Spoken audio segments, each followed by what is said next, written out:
napakalitan po, kahit bata po, pwede mo i-drive yan. Yan, baka po sa this coming December, mayroon po ulit kaming malaking event po saan sa mismong ground floor, sa gitna yung i-display yung mga vintage na motor po ng mga ka-vintage natin, tsaka mga vintage na gamit. Yan, meron naman po ditong naka-display na vintage na bisikleta. Yan, napakaganda po. Yan, makinis pa po, talagang original na pintura niya, nananatili pa rin, naalagaan mo. Yan.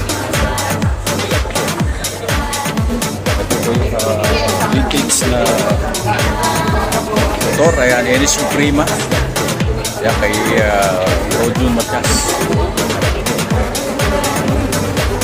Yan, lumang electric fan po dito. Ayan,